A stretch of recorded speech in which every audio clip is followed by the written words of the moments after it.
শেষ বয়সটা বড় অদ্ভুত রকমের।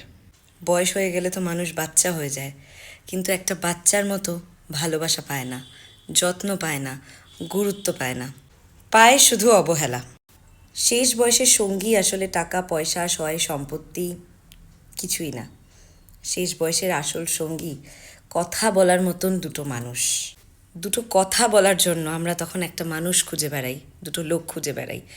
এই বয়সটায় নিজের ইচ্ছে মতো একটা কাজ করার আগে আমরা 10 বার ভাবি, ভয় পাই যে এই বোধহয় ছেলে মেয়ের কাছে বকুনি খেতে হবে। মানুষগুলোর একটু গান শুনতে ইচ্ছে করলেও মনে হয় বাবা আমি এত জোরে গান শুনবো, নাতি নাতনির বোধহয় পড়াশোনায় অসুবিধা হবে, ছেলের বউ হয়তো কিছু বলবে। ছেলে মেয়ে কাজের থেকে এসছে, তারা কি দেখবে, বরং টিভি রিমোটটা ওদের কাছেই থাক, আমি না হয় নাই বা দেখলাম। খাবার টেবিল যতই সাজানো গোছানো থাক না কেন, চব্যচস্য খাবার থাক না কেন, তবুও যখন সবাই নিজেদের মধ্যে ব্যস্ত থাকে, কেউ ফোন নিয়ে, কেউ টিভি দেখছে, দুটো কথাই হচ্ছে না খাবার টেবিলে বসে, তখন আর খাবারটাও খেতে ইচ্ছে করে না তাদের। শেষ বয়সের সঙ্গী পুরনো ছবির অ্যালবাম, ওষুধের কৌটো আর বাড়ির বারান্দাটা, আর মাঝে মধ্যে চশমাটাও খুঁজে পাওয়া যায় না।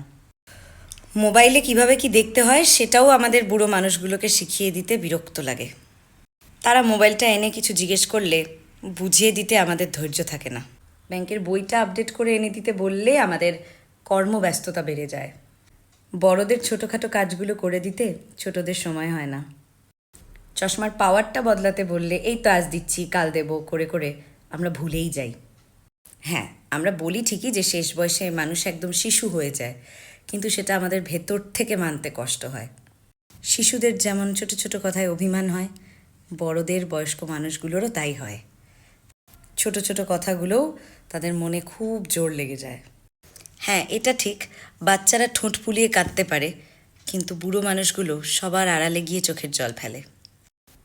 একটা বয়সের পর আর কোথাও ঘুরতে যাওয়া হয় না, তখন বাড়ি পাহারা দেওয়াটাই একটা ডিউটি হয়ে দাঁড়ায়। কোথাও ঘুরতে যাওয়ার সময় বাড়ির বয়স্ক মানুষগুলো বাড়ির বাকি মানুষগুলোর কাছে বোঝা হয়ে ওঠে।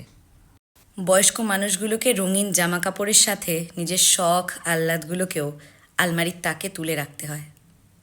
বাড়িতে একা থাকলে কেউ একটা ফোন করে খবরও নেয় না যে শরীর ঠিক আছে তো। নিজের সন্তানকে নিজেরই আর শাসন করার অধিকার থাকে না, উল্টে শাসনের পাহাড় এসে পড়ে এই বয়স্ক মানুষগুলোর ওপর। আসলে শেষ বয়সের মানুষগুলো হয়তো শেষ হওয়ারই অপেক্ষা করছে। হ্যাঁ, তবে সবাই যে বাড়ির বয়স্কদের অবহেলা করে তা ভুল। প্রচুর ভালো মানুষের জন্য শেষ বয়সটা মানুষের কাছে প্রিয় হয়ে ওঠে।